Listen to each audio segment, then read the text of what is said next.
PDF and you've got the stream loaded, I'm going to go ahead and hit live. Yeah, go ahead.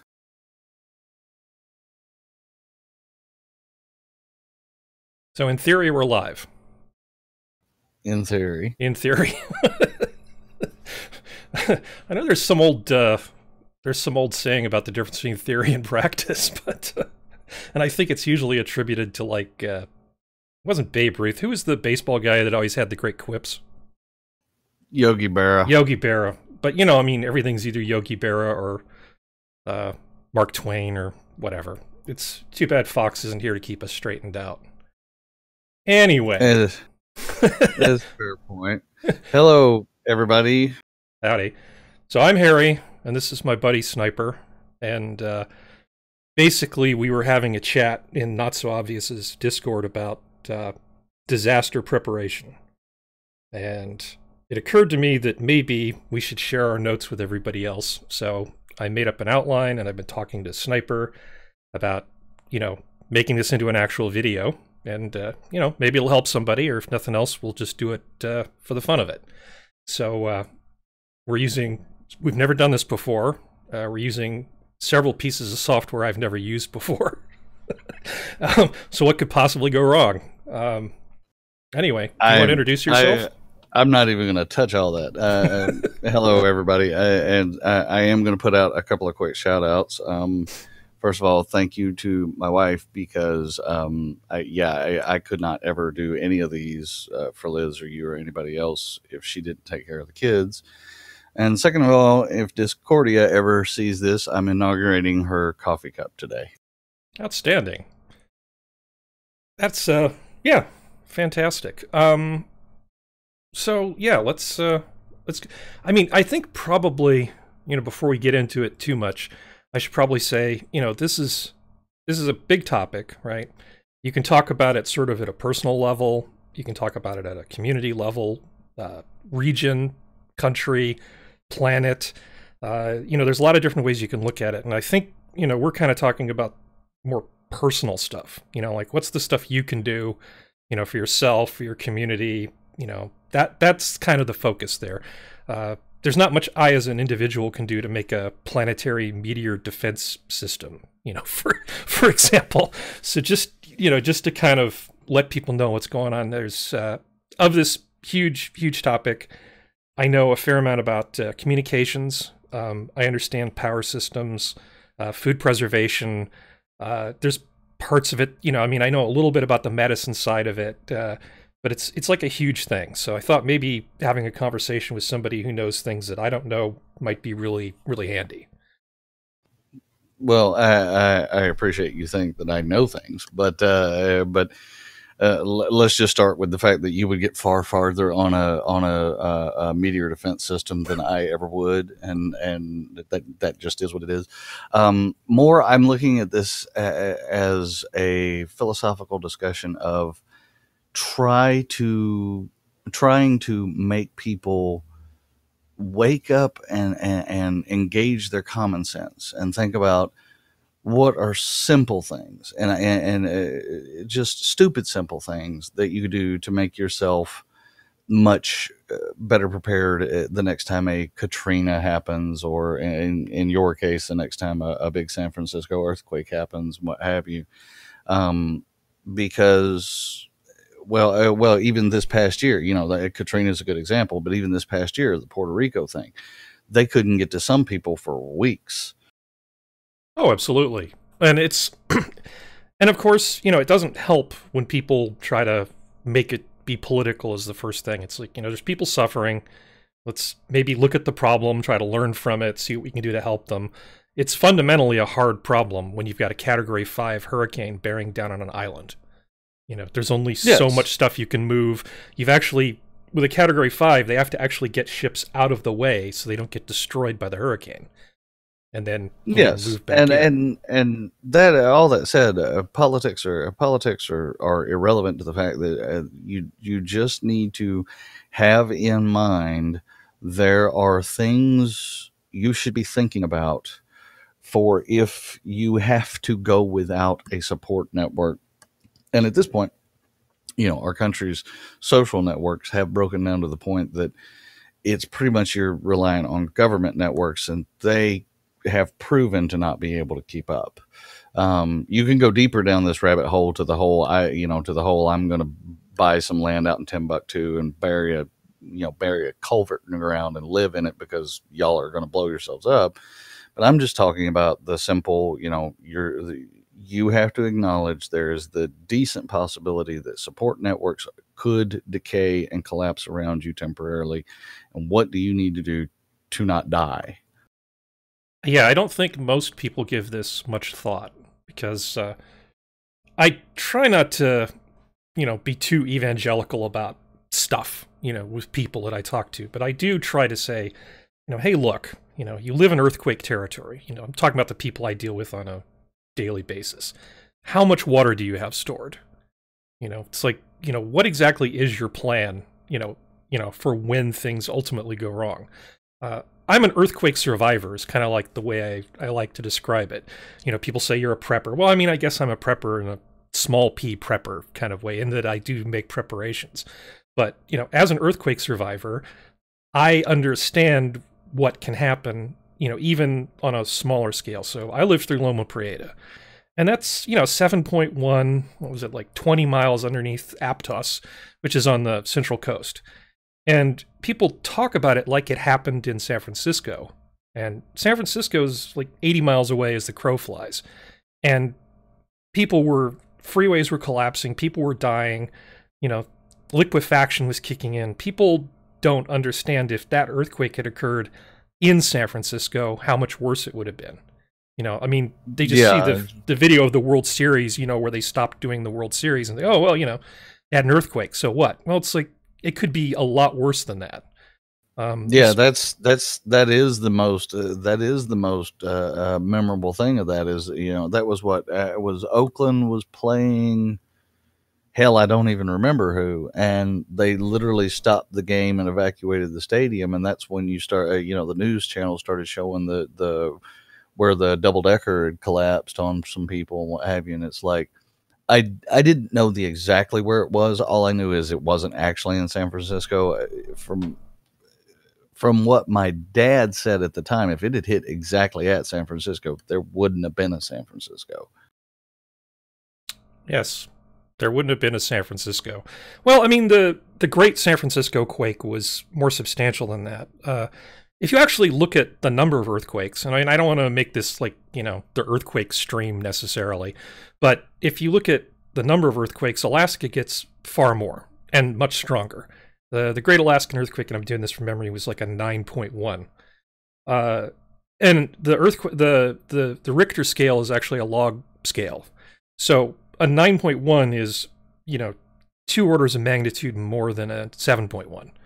But luckily, a lot of Alaska is just empty space, where there's just trees and moose and Sarah Palin, and that's it. That's all there is in Alaska in big sections of it, right? So, if that earthquake had occurred in Anchorage, we'd be looking at a very different kind of situation. And of course, earthquakes can reach out and touch people via tsunamis, and, that's a whole nother problem. I mean, we look at the Fukushima disaster.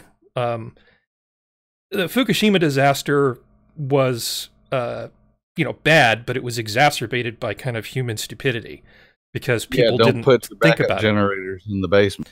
Don't put your backup generators in the basement when your reactor's by the ocean. Maybe don't fill the thing completely full of plutonium enriched fuel rods because you're trying to burn nuclear waste away. I mean, that's part of how they get rid of the high level stuff. They basically enrich the fuel and then stick it in the reactor, and then if it's a second generation reactor and things leak, you end up with Fukushima.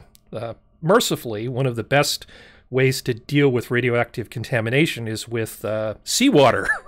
So, the fact that a lot of that stuff's going into the ocean is, in some ways, the best possible thing that could have happened, versus it being, landlocked. I mean, I know it's horrible. I'm not trying to belittle the whole situation, but it is ultimately, when we set off all of those tests in the Pacific, the thing we learned was you can decontaminate things with seawater. The whole ionic nature of the water works very much to your advantage in terms of capturing and neutralizing these things. They're not so bioavailable. Yeah, first of all, it disperses. Second of all, it's very, ionic, so it bonds with a lot of it and neutralizes it. That. Yep. Yep. So you just get a fire hose with some seawater, and here a lot of the Fukushima stuff's going into the ocean. But not to get off on too much of a tangent. No, I agree with you about the philosophy. So there's a couple different ways you can. I mean, my thing is basically prepare, but maybe don't go completely insane about it. Maybe kind of keep things in perspective. Look at the stuff that's kind of around you and figure out, what things can you do, what things should you do, and it's like if somebody wants to, if you're like a single guy and you want to go build a bunker in the middle of nowhere and go live in it, live off the land or whatever, get an old missile silo. I mean, that's fine. I mean, that's your choice. But if you've got a family and you've got people that depend on you, maybe keep your obsession in rein so you don't, end up ruining the lives of all the people you care about. I mean, that's just. You've seen Doomsday Preppers on TV, I'm guessing. Yeah, well, I mean, I was showing you pictures of the bunkers where you can dig up your yard and drop a bunker in your backyard. Oh yeah. So yeah, I'm aware of some of that. Yeah, I mean, I've actually read through some because I have weird reading habits. I read through some Army survival manuals one time from the Cold War era, and there's all sorts of cool stuff in there about if you think a cloud of radioactive ash is going to approach, you basically get a bunch of tires and build a giant fire, and the updraft from the tire fire will help kind of push the fallout over the top of you. You can go totally nuts with this stuff. There's like plans on how to build an impromptu shelter using school buses that you kind of half bury. You can go as deep as you want to go, but I mean, ultimately, there's so much other stuff that you need to worry about. And there's a lot of stuff you just really can't prepare for, right? I mean, if there was like some horrible global thermonuclear exchange, would you even be able to, would you even want to be around after that? I guess it's kind of the question. It depends on just how dystopian everything gets. There's some truth to that.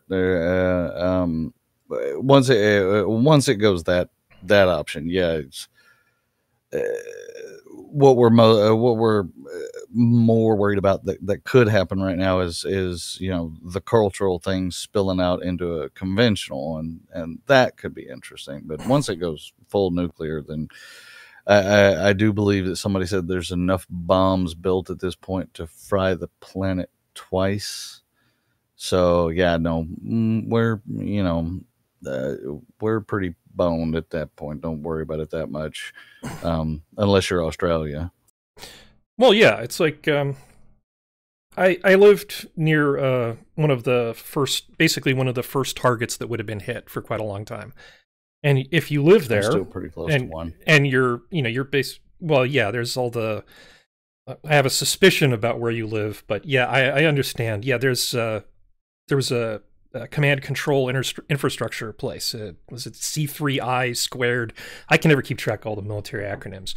That was, about 4 or 5 miles from where I lived at the time.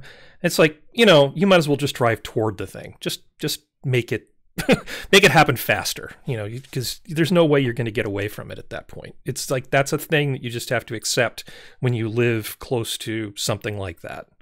You're not going to get any warning. There's not anything you can do about it. The only thing you can do to prepare is not take the job that requires you to live near the thing. And pretty much. It's just game theory. Yeah, but let's see here. Let's talk about some simple stuff here. Have you ever seen I think it's the FEMA put it out, but the list of like what they considered basic supplies? I do. It's actually in here. Let me scroll down to that slide. It'll take a while because of the latency for it to show up in the stream. Yeah, they have their list. It's not the worst thing in the world. But of course, it's supposed to be a one-size-fits-all thing for, everybody. So, oh yeah, there it is. Yeah. I only have page 1 of it in here. I'm going to add a link to it in the show notes when we're done. Yeah. The biggest takeaway, the biggest thing that just like jumped out, slapped me in the face the first time I ever saw that, because I don't remember all of it at this point, Sure. was water. Water. Water should be the water. top one, for 90% of people. Unless you live in Alaska, in which case it's shelter. Water is almost always number 1. Yeah, and most of the continental U.S. anyway, and pretty well everything but the most northern parts of Europe, you can make a shelter good enough to get by, but you need water you can actually drink. And what was it? What were they saying? Like a case per person in the house for 2 weeks? Yeah, well, I don't think in cases. I think in gallons. So, I basically try to keep enough water around that it's going to be like 30 days worth, right? So if you figure a half gallon per person, that's pretty good as far as water goes. And you also, if you're going to be, I guess it really depends on the amount of time. It used to be that FEMA would say 72 hours, right? So you can go online and there'll be a place you can buy your 72-hour kit, and it's like a whistle and a little vest, and and you'll have some packets of water and enough Mountain House freeze-dried stuff in those little pouches that you can have 72 hours. And it's like Hurricane Katrina, if it has taught us nothing else, it's that 72 hours doesn't even scratch the surface. Because if you're looking at a really wide area type of thing, it's going to take them a lot longer than 72 hours to get to you. Yeah, it can be, especially when it's that level of big. Another thing, this came up in the South in the last couple of weeks, but I lived through it once many years ago. Didn't they have another? Yeah, it was like another EF5 tornado that basically wiped out this massive area in, I believe it was Alabama this time, wasn't it? I do not remember. But this was fairly recently. So it happened to cut the right sort of path to where a huge chunk of logistics of that whole area, because it was a small area, were gone. So, yeah, it's not even the getting to you. It's that they're having to get to you from way further away, or get supplies to you from way further away than they may even be thinking. Right. So yes, water is a big deal. Multiple, they've, with the whole invention of the little half-liter bottle of water things, it's kind of destroyed my mind on it. But I have always kept several cases of water put away in the shed and some water in the house, and just kind of rotate them out every couple of months to make sure that they're not sitting there for forever. Right. Yeah. Because not to get off on a tangent, but the standards for bottled water are not great. I buy, usually the biggest thing I can move readily, if things are messed up after an earthquake, is a 15-gallon drum. I can pull that inside. I can do whatever I need to do with it. So I have 15-gallon drums that I buy, and I keep 4 of them, and then they have commercial bleach preservative in them. I know I'm not really painting the I'm not a prepper thing very effectively here, am I? And so I just dump those out every few years and then refill them with clean water and then replace the bleach. Because I know that since I did it myself, I know these are going to be good. And you can get a little, pretty cheaply. I mean, we're not talking about a lot of money here. I mean, this is pretty cheap stuff. It doesn't take up a lot of room. It's just a tiny, tiny corner in my garage. I've got 4 of these things. And I think they cost me like $30 a piece. But $120 is not a lot of money to have the peace of mind knowing that, even if there's no water for like a month, I can still, wash my hair occasionally and have water to cook with and water to drink and so on and so forth. And I've got, got extra. So it's a belt and suspenders kind of thing. Yeah. Now, just to put you on the spot and make you look more like a prepper. Sure, go ahead. roughly how much worth of canned and freeze dried stuff do you actually have in the pantry? Okay, so let's see. I actually am not a big fan of. Well, I mean, there's a couple different things you can do, right? You can get canned things, which are things that you're just going to eat anyway, and then you rotate that stock. That's the cheapest way to do it. If you're going to shelter in place, meaning there's going to be a disaster, you're not planning on leaving. Canned foods are great. It doesn't matter that they're heavy and kind of inconvenient. So, I mean, I'm trying to have more of that stuff, but I keep some freeze-dried stuff as well, because if it turns out my plan is wrong and I have to, get out of Dodge, I need something that doesn't weigh as much as a bunch of canned food in order to get out of here. So, I mean, how much my do point I have? is to quantify it to how many days do you think you could just live off the cans in the pantry if you had no choice to? Oh, I easily have 30 days worth of food.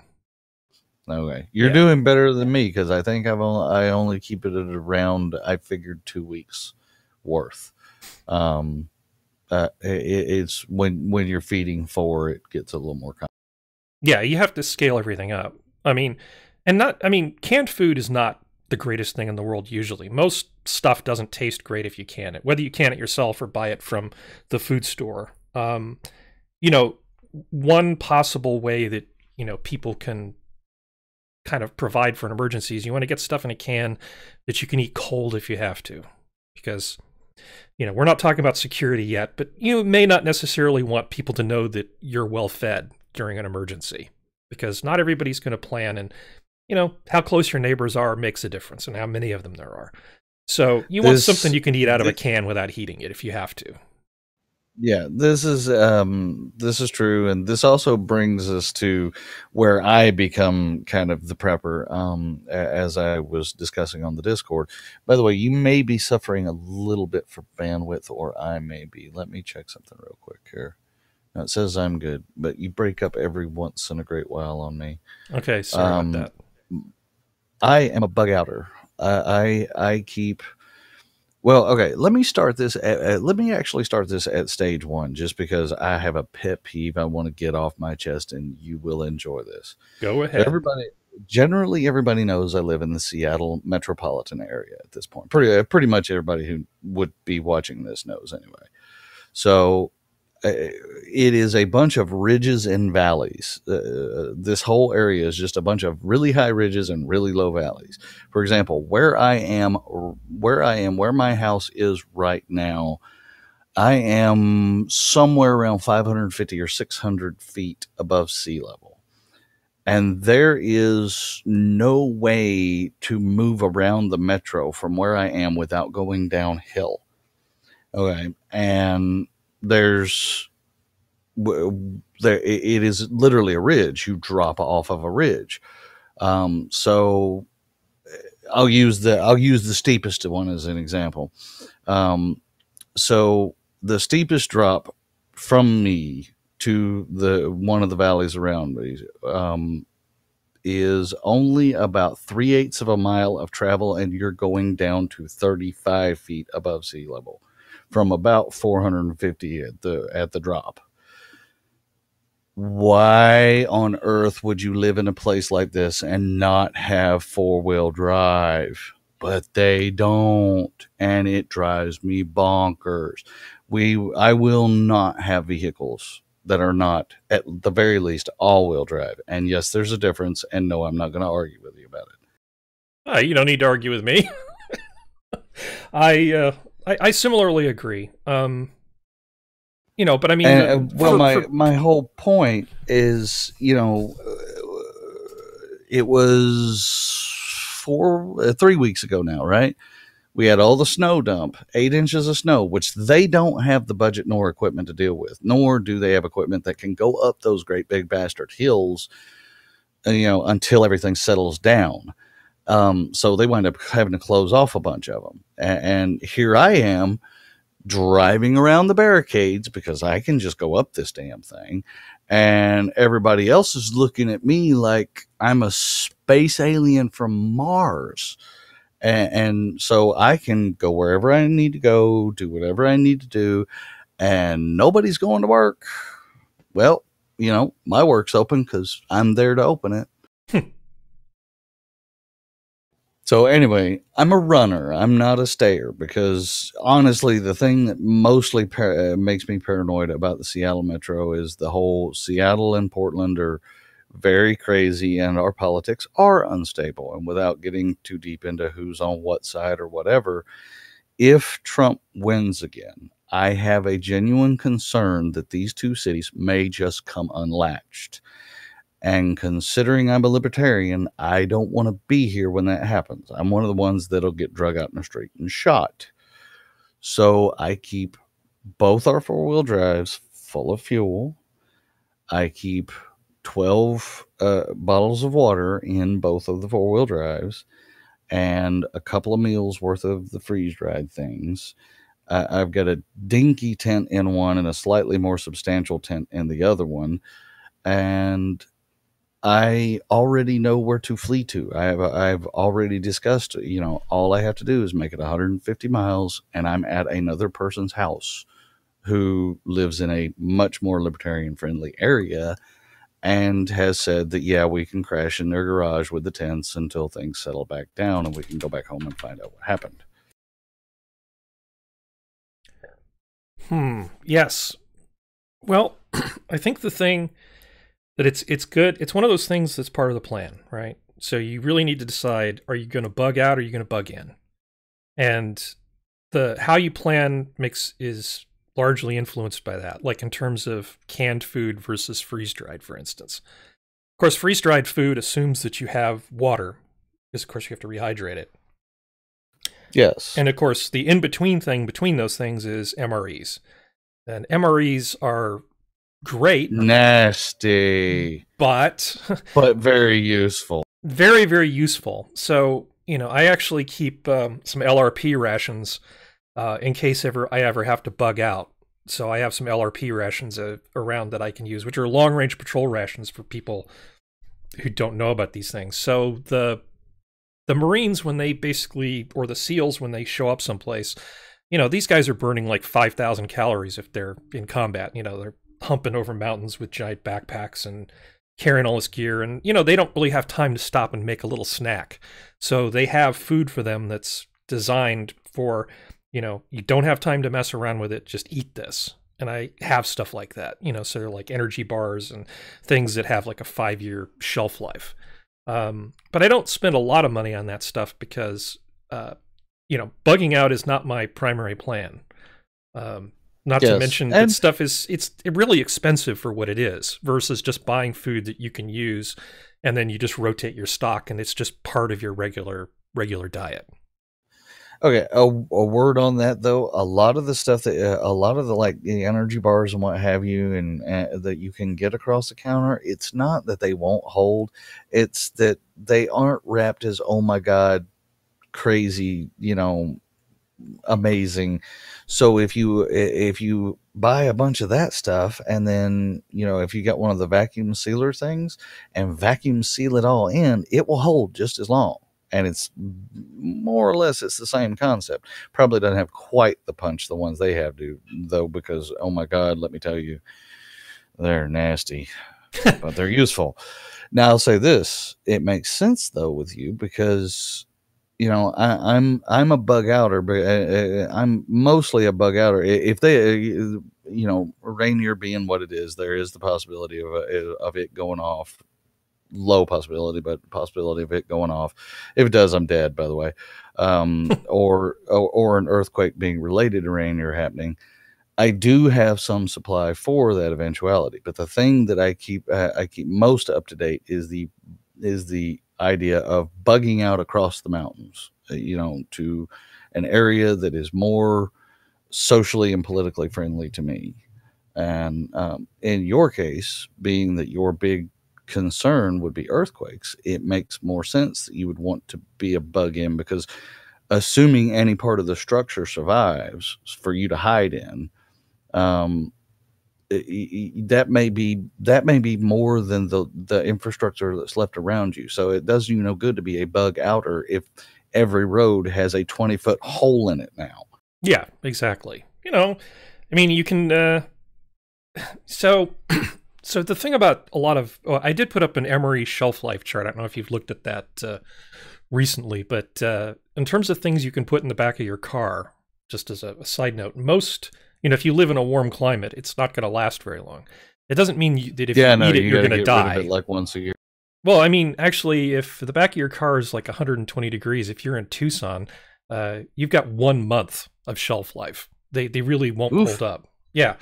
So what you're looking at is, what is it, the continuity of life at sea. SOAS rations would be the only thing you could really carry, which is like a giant brick of shortbread made out of extremely hydrogenated fat, sugar, and carbohydrates. And it's designed to not be thirst-provoking and whatever. Those have like a 5-year shelf life, pretty much everywhere on the planet. And of course, yeah, it's a different kind of nasty versus the other stuff. The freeze-dried actually holds up pretty well. But really, just, you know, you have your bug out bag, and there's the analogy for that for somebody who's not planning on, you know, going off into the hills is the get home bag. The get home bag is what most people actually need. So if you're looking at Central California and there's an earthquake, you might anticipate you're going to be stuck in San Francisco or on the bridge, you know, for maybe a couple days, because the access points are going to, you know, the on-ramps and off-ramps to the bridge are going to get destroyed. The bridge is probably going to be okay. So, but your ass is going to be stuck on that bridge for quite a while until they can actually get you off of there, because they're going to have other things to do as well as getting you off of that bridge. So you need to think about, well, you know, this is where the 72-hour thing comes in. It's like, yeah, how much stuff do I need to carry? Do I need to have medications? Like, is there any medication that you're taking? You know, what do I need for like between now and the time I'm able to, say, even walk home? Do I need a pair of shoes that I can walk in? You know, do I need a first aid kit? Do I need moleskin because I'm going to get blistered because I'm a tenderfoot and I don't usually walk, you know, 30 miles a day because my life is good and I live in the first world or whatever. But the get home bag is just as important as the bug out bag. That must be nice to just be an office junkie. Anyway, hey, yeah, no, I'm looking at the thing here, and apparently I'm pretty well right. It's saying about 18 months. Yep. I've been changing that stuff out once a year, so yay. No, that's fine. Not to mention you can't eat it, you know, further out. It's just, it may not be particularly palatable, and you know, if you've got kids or something, you don't want your kids to suffer. You don't want them, you know, eating stuff that they're not going to enjoy. It's not just about surviving. It's about maybe surviving and not having a trauma that you carry with you for the rest of your life. There's truth to this, but I will say this: anyone who makes a child eat an MRE, I'm just saying that's, you know, if it's this or you get to starve to death, that's one thing. But in any other circumstances, you should have your kids taken away. I'm just sorry. Have you had one recently? I've had one recently enough. Okay. I can remember the cream corn tasting like mac and cheese. Okay. I can remember, oh God, there's some awful ones. Salisbury steak, that tastes like ham. Yes. Well, basically tastes like Spam, which is not a food, by the way. Hawaiians don't hate me. It's a meat product. But that's anyway. Yeah. Well, actually, the Emery pizza, which is, I guess, first hit the menus last year. I've sampled it. It's one of those Bridgeford things. Really not helping my I'm not a prepper cred here, am I? The Emery pizza is good. It's actually not bad. You could hand a kid a piece of Emery pizza, and they probably wouldn't put you in a care home as early as possible when you're older. Okay, well, I may investigate that, but no, you are not helping your case, because when I was eating MREs, it's because I was issued them. It wasn't willing.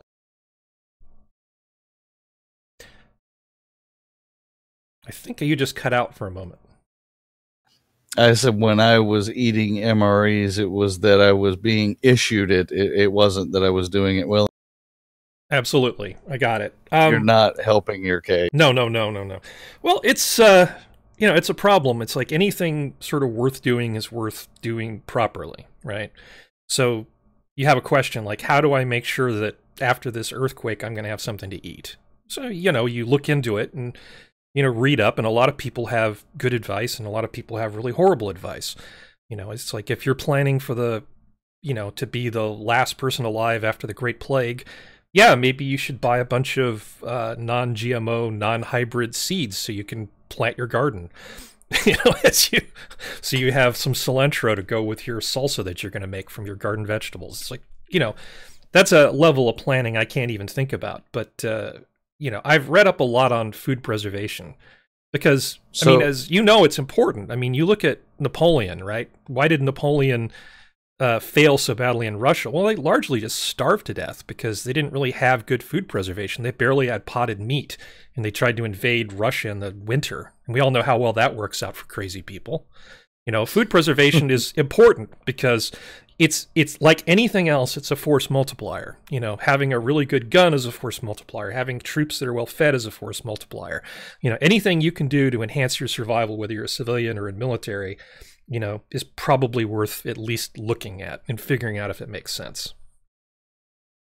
Yes, it's very true. And by the way, where is your 40-acre plot at with the buried in the bunker? My compound? Just in case. No, I don't have a compound. No. No. Sure you don't. No. Now, what'll make me look bad is the fact that now I grew up a hunter and what have you, but when I started worrying about all this stuff, one of the things that I did was turn around and taught my wife how to shoot a bow, and we got bows because if it comes to the having to go hunt your own food sort of thing, use the method where you might get the ammo back. Right. I have a really good German pellet rifle and quite a bit of ammunition for that. Certainly more than enough to get by. I'm actually really good at archery, but I haven't had time to get back into it, unfortunately, because there's just so many things you can do, in a day, like making charts and tables for this presentation that nobody's going to ever see, except for you and me. Well, all I can say, if a pellet gun is all you have, you're not in deep lore. Oh no, I didn't say a pellet gun was all I had. We were talking about your bow and arrow for hunting, and for small game, a pellet gun is this is like a 22 caliber pellet gun is more than sufficient to take down small game. But I have a shotgun for that, but I have a shotgun as well. But you look a little, having 1,000 rounds of pellet ammo doesn't look nearly as crazy as having 1,000 rounds of shotgun ammo when they come looking for you. No comment. All right. No, folks. No, I don't actually have 1,000 rounds. I do have a couple of hundred, but that's because a case is a couple of hundred. Well, there you go. But yeah, I think people have a lot of weird ideas about how this is all going to work. People say many interesting things. I like the idea that they think somebody who's never hunted before thinks they're going to go out and hunt and they're going to survive off the land. It's like, no. And not millions of people. If you live in the country and you already hunt, yeah, by all means, continue hunting, and that can be part of your food source. But you probably also want to be canning and have canned foods that you buy and canned foods that you make and all the other things that you need to do. You don't anticipate you're going to be able to live off the land, No, it's definitely a thing. It's so easy to carry. Now, mind you, I don't carry the compound bows in the vehicles all the time, what have you. But the one stupid simple thing I do carry is a little ultralight fishing rod and a small tackle box. It's so easy to learn how to fish, absolutely, and learn how to hunt, and learn how to do these things, because you have to, you have to prepare for the fact that, or you have to have in mind the fact that eventually the supplies might run out, and if things went that wrong, but you managed to get far enough away from people that they aren't actively trying to kill and eat you, you now got to eat something. Well, I mean, this is the whole point, of the thing. It's like, what is Plus, it you're it's actually fun. trying to plan for? Oh yeah, absolutely. Take your kids, go out. I have a boat. So I have this one little stupid slide, which I'd be sad if we didn't get to. Just, you have to figure out what it is you're actually afraid of, right? So if it's a coronal mass ejection, that ends all the technology, fine, okay. You can plan for that. You can stick your calculator in a Mylar bag and do all the stuff you're going to do to prepare for that, right? Or you can just say it's something simple, like a tornado. I know how to plan for a tornado. I don't have to worry about the entire world collapsing around me. By the way, for anybody who didn't know, a coronal mass ejection is also known as a solar flare. Yep. Yeah, and yes, it's possible for a solar flare to take out all of this wonderful YouTube that we're. Oh, absolutely. It could be a problem. I think there was some flicker in the video earlier, but I turned down the bandwidth rate a little bit, and so YouTube is saying we have an excellent connection now. So hopefully the quality is good enough for everybody. Yeah. So in this thing I heard just said evaluating a threat, basically it's like, figure out what you're afraid of, how likely is it to actually happen, how bad is it going to get, it's like how many people are going to be suffering along with you, how far is you going to have to go to actually get help? Is that even possible? And then kind of think about what you want to do ahead of time. And that's what we're talking about. We're talking about, for ourselves, do you need a bug out bag? You need a get home bag? Do you need to have food at home, water, both for drinking and sanitation? And I did list a few things here. It's like, are there people that can help? Is FEMA equipped in your area to help you? Like FEMA does have warehouses throughout California, because they know that, there's 72 hours worth of food or 3 or 4 days worth of food on the shelves of the stores. People don't realize that stores are constantly being Actually, I have some kind of funny proof of this. Down the road from my work, there's a grocery store up here. They have a chain called Fred Meyer. Down the road from my work, there's a Fred Meyer that literally, when the snow hit, and this was going to be a couple of days worth of snow, everybody went and raided the Fred Meyer. They ran out of bread. They ran out of milk. They ran out of all lunch meat in 6 hours. He's not kidding. There's only so much load. They were literally going and calling around to find out who had some product they could steal from. The store's not going to have this stuff, guys. Wow. Yeah, that's bad. And of course, if the power goes out, how much of that stuff is just going to go to waste? I mean, frozen. What's even funnier is, these people went in there and bought like 20 loaves of bread and 5 gallons of milk and what have you, and 3 days later the roads were good enough to move around, and now you have 19 loaves of bread and 4 gallons of milk and shit. What did I? Well, you better learn how to make bread pudding, because if I had that much bread and milk, I'd be looking for some raisins, I think. But that would make my grandmother happy if she was still around. But in terms of things you can do, yeah, stores are going to run out of stuff. You need to sort of plan. And there are community things that happen. I mean, despite, what you said earlier about a lot of communities kind of breaking down, like the churches are not as well equipped as they used to be. It used to be, there'd be a tornado, the people from your church would probably be able to help you out. And that's probably still the case in a lot of places. They'll be showing up with clothes and blankets and food and, trying to help you out, or there'll be a place you can stay. But there are places, the things you can do, like CERT, Community Emergency Reaction Response Teams. You can join those. Now, the thing is, you're probably not going to be helping yourself for that. The point of a lot of these things is, if you're the one being affected, you're not taking this training necessarily to help yourself. It's to help the people in the community next to you. Because if you're in the middle of the disaster, you have no time for this stuff. So people who are in, who are ham radio people, they will coordinate communications. That's what Aries and Races is. So you can get a ham radio license. You can join up with the American Radio Relay League. You can get your training, you participate with these people, and it is a social thing too. It's like a lot of things. It's just a bunch of guys having picnics and practicing radio drills and stuff. But when a tornado occurs or a hurricane or whatever, they do facilitate a lot of emergency communications, both for the government and for individuals. So, you can prepare and try to be helpful to other people in addition to just taking care of yourself. So, CERT is a great thing, and of course, you never know. The first aid training you get in CERT might actually help you save somebody that you care about. This is very true. I was actually going to bring up that just because CERT is about helping others doesn't mean it won't teach you crap you didn't know that you probably ought to know. Unfortunately, talking about the ham stuff, the Citizens Band used to have a thing called REACT, and it's at this point dying, unfortunately. But it was where people would monitor a certain channel, and you could go to that channel and call for help.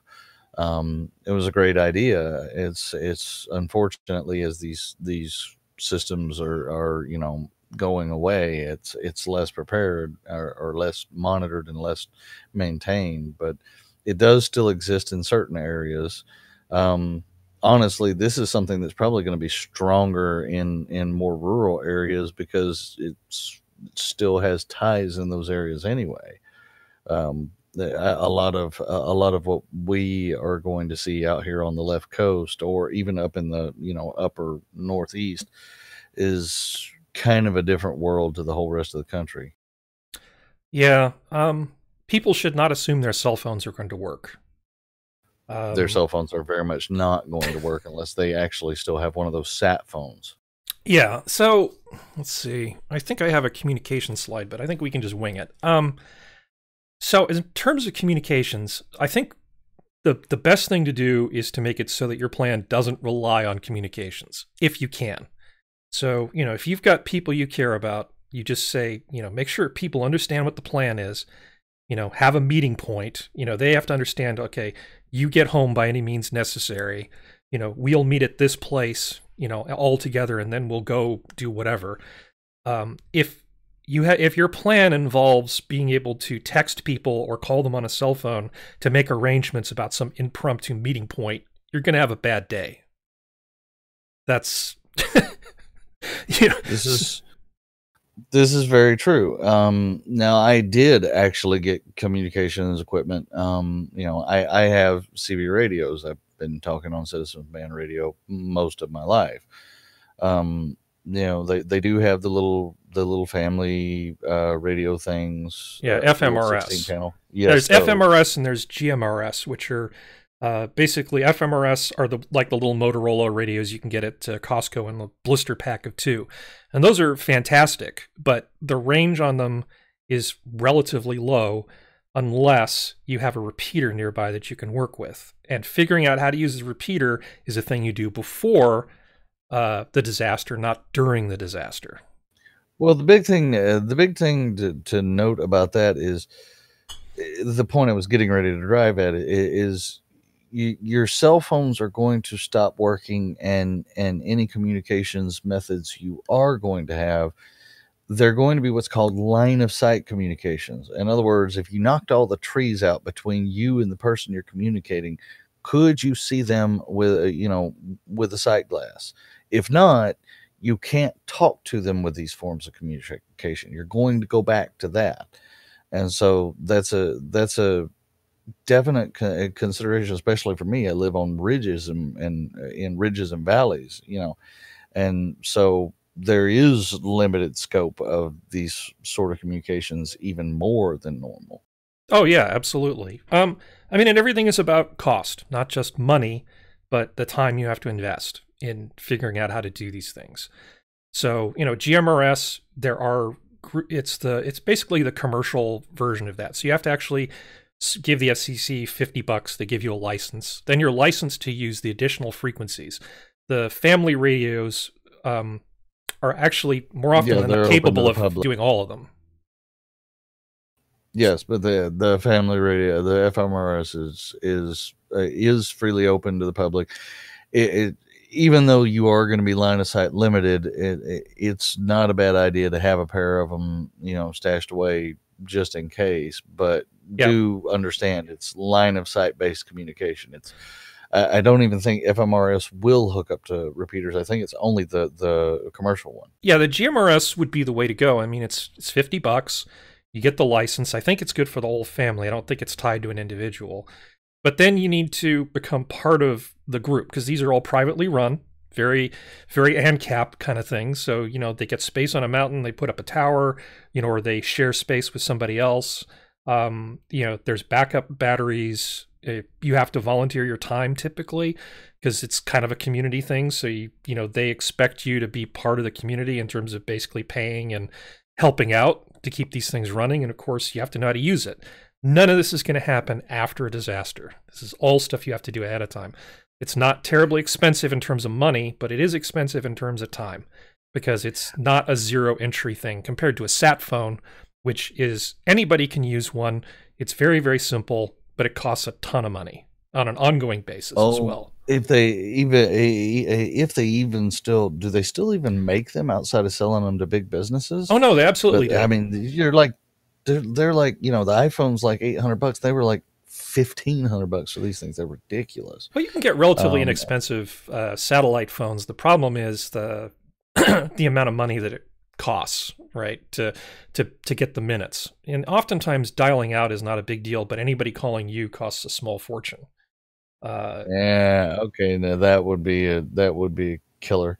Well, but if you had a sister on the East Coast or something, right, and you wanted to let her know that you're okay, that money that you spend might be a great thing. You could go outside, and while the ash is falling around you, you could hopefully make that call and let her know that you're okay and that everybody's okay, and that's what that's for. But in terms of actually sort of surviving and thriving, you could also just say, hey, look, sister, I have made preparations. We're going to be okay. You need to trust in my ability. I'm not going to spend $2,000 on this thing that I'm going to use just once. It's a decision. This is very much a true story. I do love that you put in a little blurb in here about people being able to go to the bathroom. Sanitation. Oh, let's see. Well, before we get to sanitation, there's a point I wanted to make sure it got made. I pulled up some statistics about, to help people think about like what things you should be worried about. And this is the US 1900 to 2016, and looking at how many people die in particular kinds of disasters. Now, if you look at this chart, which hopefully will be up here in a moment, let's hope that it shows up here soon. You can see that, hurricanes have killed more than like anybody, followed by, flooding, tornadoes, heat waves, and then ground movement. So tornadoes, and earthquakes are nothing compared to hurricanes in terms of actual loss of life. And these numbers look fairly small because usually in the news, we hear about our casualty rates, meaning people who were injured, people who were affected, not necessarily people who died. So there's a whole bunch of stuff that's going to happen where you're not necessarily going to die, right? But you're still going to be affected by it. So the next slide is how many people are actually affected by these things. And the number of people who are affected by something versus being killed is huge. Meaning, even if you're not going to die in it, survival might not be the only goal. It might be just surviving and living reasonably well afterwards. Like one of the things I have stores of is whiskey. I can trade it to people. I can drink it if I'm bored. I can do, it's generally useful to have a bunch of whiskey in the garage. Why not? It doesn't matter. It's fine. Board games, recreation, books, anything that you can do to basically make life a little more bearable, or a little bit of extra water so you can like wash your hair every few days. Whatever it takes to make people, the people you care about, have a better time of it and be less kind of scarred by the whole thing. Harry. Yeah? Why is the rum gone? Rum? What rum? Actually, yeah, no, that's whiskey, rum, things like that. They're the reason, for those of you who don't know the historicals on rum, the reason that rum became such a big thing is because it was how they, in wood sailing ship days, that's how they sanitized water enough for it to not kill them. It can also sanitize wounds, things like that. So he's not wrong in that, grain alcohols and fruit alcohols can be used for more than one purpose. But, as the trade good thing, that's not even something I really thought about, but it instantly goes, yeah, you suppose you could. Yeah. But,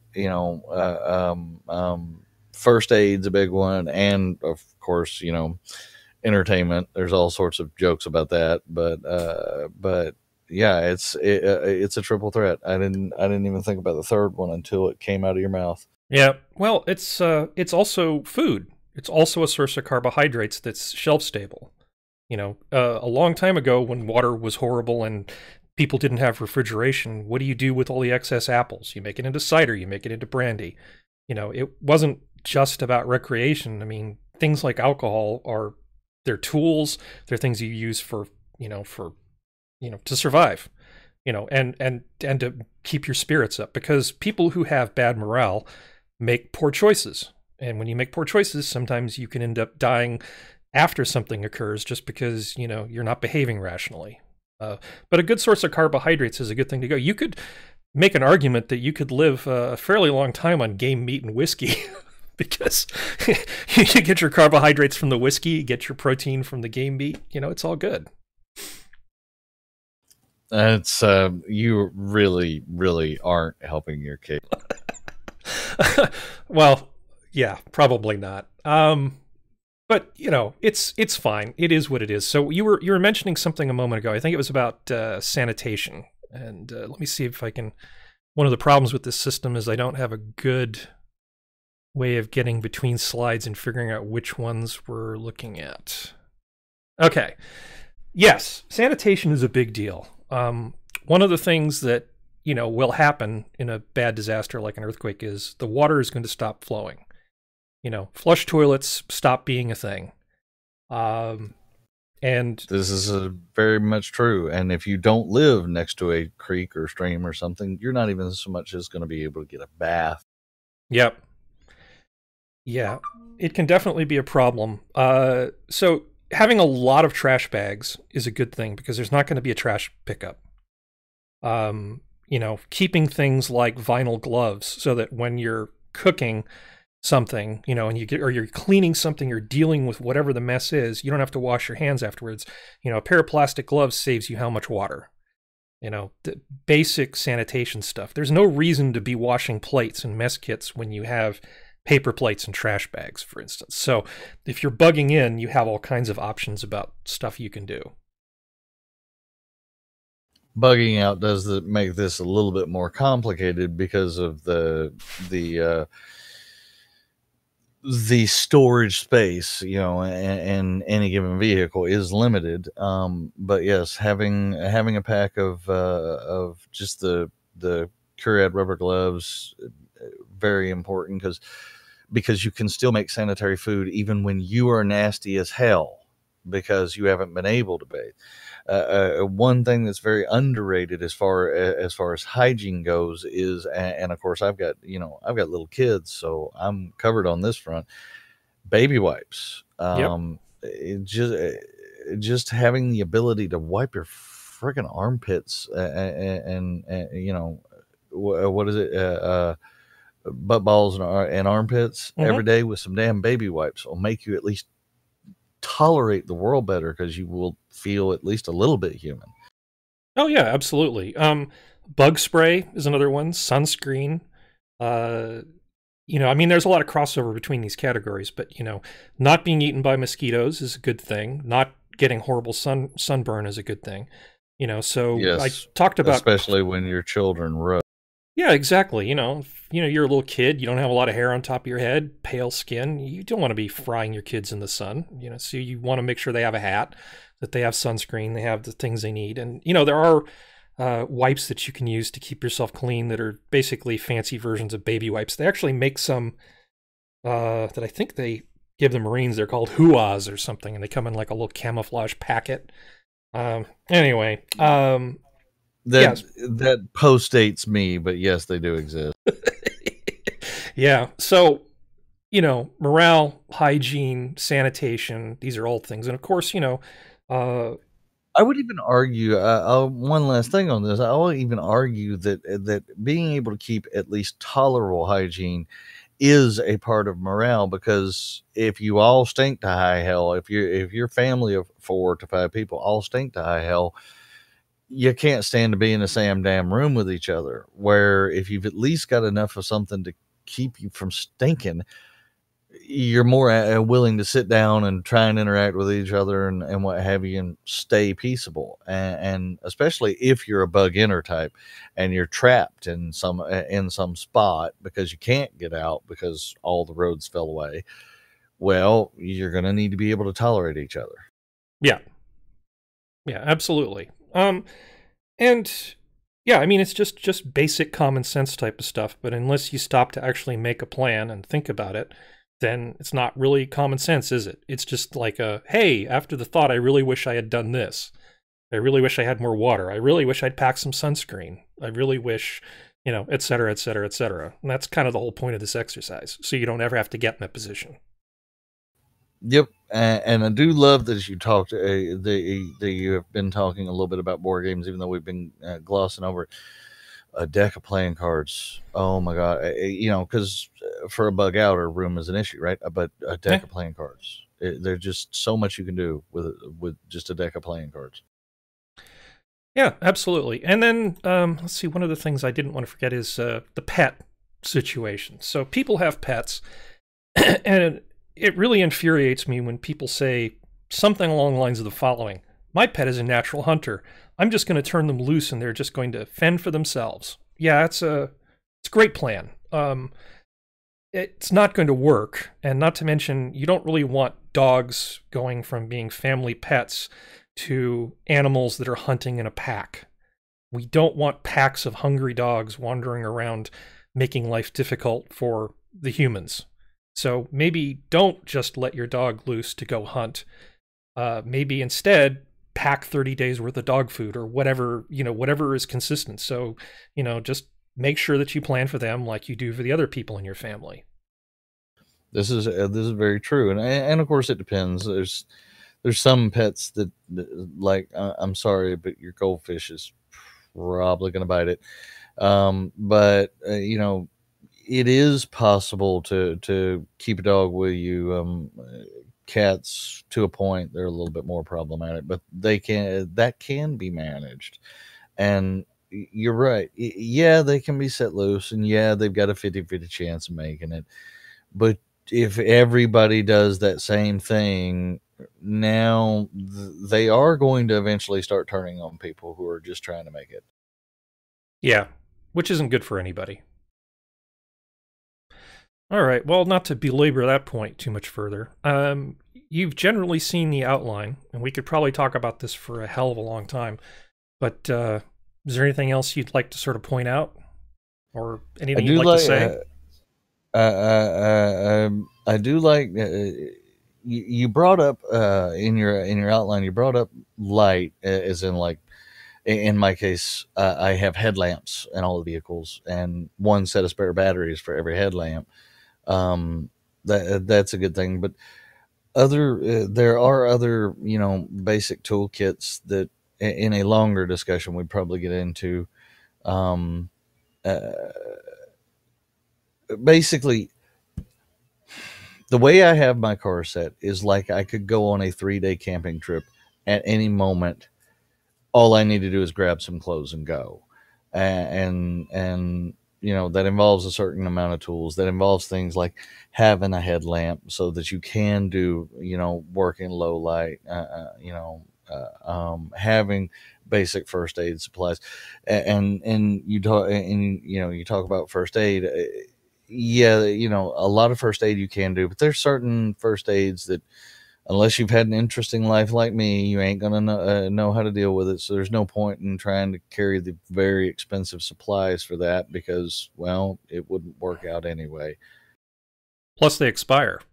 You can spend an awful Plus lot of they money. expire. Yeah, you can spend an awful lot of money on stuff that may or may not be sterile, may or may not be effective, may or may not be anything. And of course, people, this is where the Doomsday Prepper stuff gets to be pretty entertaining. I think I read something once about somebody claiming you could use a car battery to make tetracycline or something, some crazy thing, some sort of end of the world scenario. And I guess there are people who buy large amounts of antibiotics from pet stores, not pet stores, but, pet medical suppliers. So you can buy, the same stuff that they dump in fish tanks.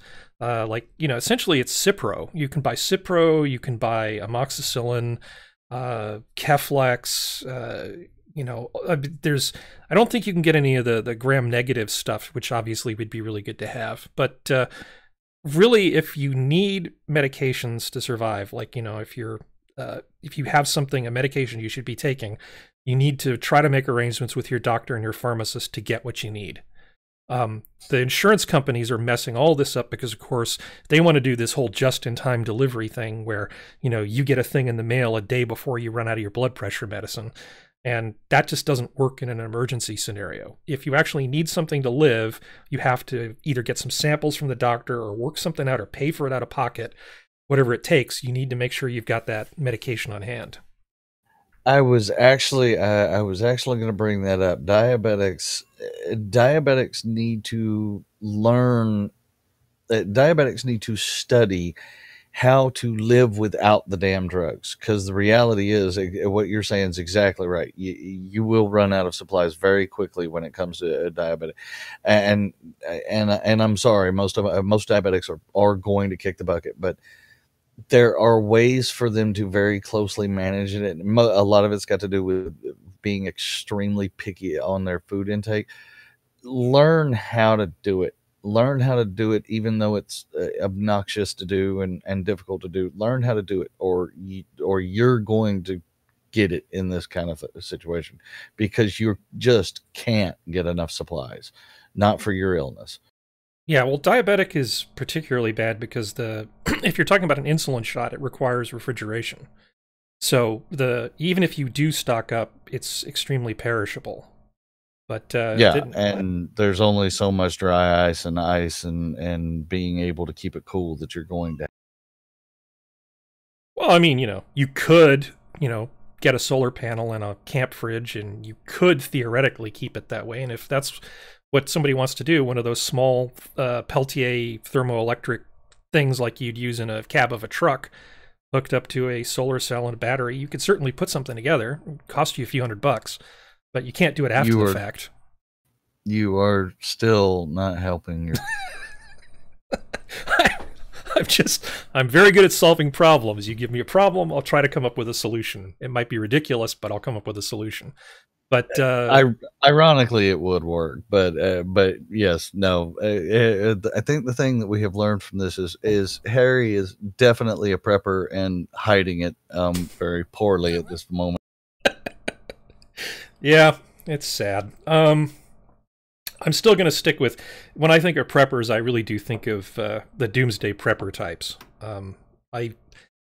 It's not a lifestyle. It's a thing you do, and I try to do it as little as possible. I have much better things to do with my life than digging a bunker in the backyard. I'm pretty clear on what I'm worried about and what I'm not worried about, because at some point... That's why he paid the construction company to do it. Well, it's like an asteroid strike. The only preparation I have done for an asteroid strike is I have my biggest customer. I'm backing up their data to the Midwest Microsoft Azure data center storage, because I figure, the latency won't be too bad, and it's far enough away. I figure any meteor that's big enough to take out that place and the West Coast, I don't really care. I don't think anybody's going to care about that data at that point. So that's the extent of my meteor preparedness. Well, yes, there are certain things that you have to just assume are going to take everybody.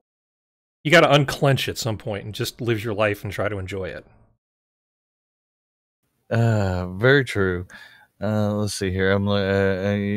You did talk a lot about clothing and what have you, and well, shoes are the big thing that people just don't understand. It's like, unless you've hiked the Pacific Crest Trail or, you have some experience with these things, people, I mean, you were in the military. I mean, hopefully not doing jungle warfare, but you understand that the thing that ends up killing people a lot are problems with their feet. Your feet are incredibly important. And, any kind of injury in your feet can lead to really big problems. The thing that can bring a large, very effective force to its knees very quickly is the feet. It's happened over and over and over in history. So it's very true. The only thing I'd really say about suitable clothing is a lot of this designer crap that you get in the stores now is not. It's not going to last very long in any sort of outside of an office environment. Have durable clothing. You don't have to have a lot of it, but a couple of days of durable clothing as part of your shit hit the fan plan. Yeah, absolutely. Yeah. I mean, I have a bunch of older clothes that I was going to throw out, and it's like, no, I'm just going to put them in a box. And, if things go poorly, I don't want to have to worry about trying to wash clothes, for 30 days. I can just take all these shirts, put them in a trash bag, and I will deal with it when things return to normal. For my plan, that kind of works. So you have that stuff. So, keep the old underwear around that you're about to throw out. Just put it aside somewhere if you've got the space. Get the paper plates. Just try to simplify your life as much as possible. And then you're just eating bunker steaks and drinking whiskey the whole time. What could be better? Now I want to go make up a friggin' bourbon. You've been talking about whiskey too much. Oh, I'm sorry. I don't know. Me to drink. The sun's still up, so there's no alcohol shall pass these lips. But yeah, I mean, whiskey is good. There are nice things in life, and you want to not just survive, but you want to sort of thrive. So whatever it takes. The deck of cards, absolutely. Board games, books. It's all good. Just don't assume your God device is going to work. You're not going to. It's not like you're an American in Connecticut Yankee in King Arthur's court. You're going to take your iPad back in time and rule the world. No, it's going to run out of power in a day. You're going to be playing Minesweeper on it or Bejeweled or whatever game's on there, and it's going to run out of power and it's going to stop working. That's how everything is going to be if something really bad happens. But it depends on your individual disaster. If you've got a tornado, it's at EF5 and it's 5 miles wide, you only have 2.5 miles to walk in either direction to get back to where things are pretty much normal. Yeah, and depending on how remote you were, you may have that was a big thing in Alabama. The tornado itself, its path was only like a mile, right? But it took out the store. it took out the store, it took out the volunteer fire department, and the next supplies were an hour up the road. Yeah, absolutely. And one good thing about, not to make this too America-centric, because, there are other parts of the world where bad things happen. You have different things to worry about.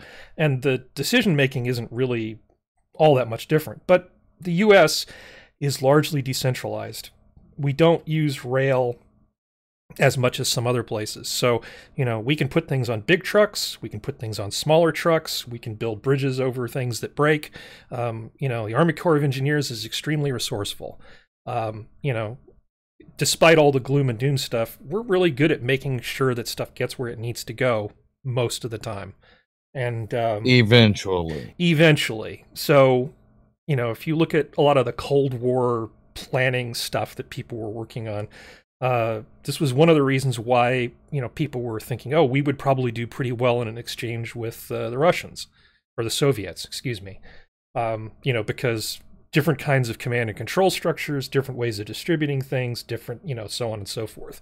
So, this actually makes us a lot more resilient in terms of handling a natural disaster. So if something like the Yellowstone super caldera, were to actually happen, it would be horrible. but I don't think it would be like annihilating the entire United States. We would recover a lot faster than other countries do because of the way we actually have things structured. Yeah, well, those that survive the actual event. Yeah. Yes. That level of event, that's honestly, out of all of the things that could happen, like most of them involve, like, you get nuked. Well, the bombs come from space, and it is what it is. You get a planet killer event, asteroid. Well, the rock comes from space, and it is what it is.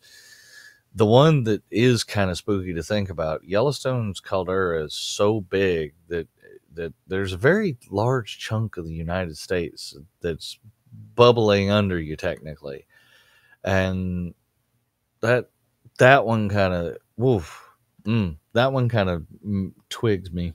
Yeah, it's a sci-fi channel movie in the making, isn't it?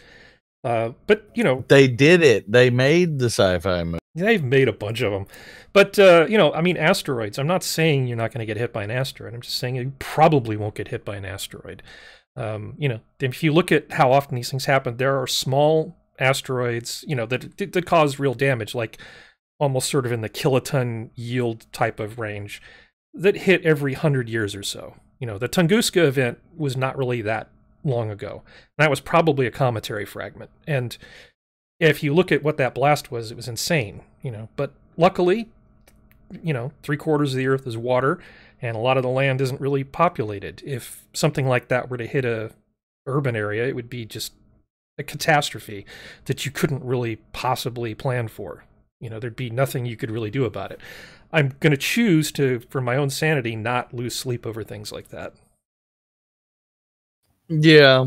But and it's not, it's like I said, it comes from the sky. It is what it is. The one that does kind of spook me is the caldera events, just because you expect the ground to stay ground, even if it moves every once in a while. So that's just an aside. But even in that case, yeah, a large chunk of the country would not really exist anymore just because of the shape of that thing. But the rest of it would be able to rebuild itself and move on, assuming the atmosphere wasn't too toxic. Yeah, well, it's like leave California to get away from the earthquakes, get killed by the Yellowstone volcano. There's no place on this planet you can go where there isn't something that's going to try to kill you. I don't know. No.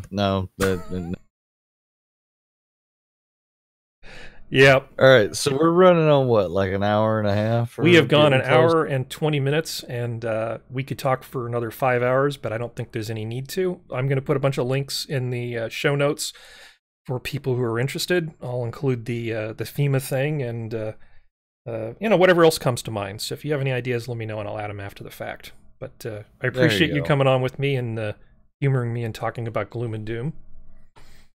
Yes, it's well, honestly, it's part of the space these days. But yes, you don't have to be an honest to God prepper to just think about the simple things. How are you gonna how are you gonna not dehydrate? How are you at least gonna have a meal a day for a few days? Think about what Hurricane Katrina was. Think about what happened in Puerto Rico. Realize that the government may not get to you in time, and you need some basic common sense steps to be able to get by on your own, no matter where you live, because everywhere in this country's got a thing. It's just, where in the country do you live? Everywhere in Europe's got their own things, although I'm not as aware of their geography. The planet's always trying to kill you. Make sure you've got the stuff to be able to deal with it. Yeah, at least give yourself a fighting chance. All right. Good night, everybody. Bye.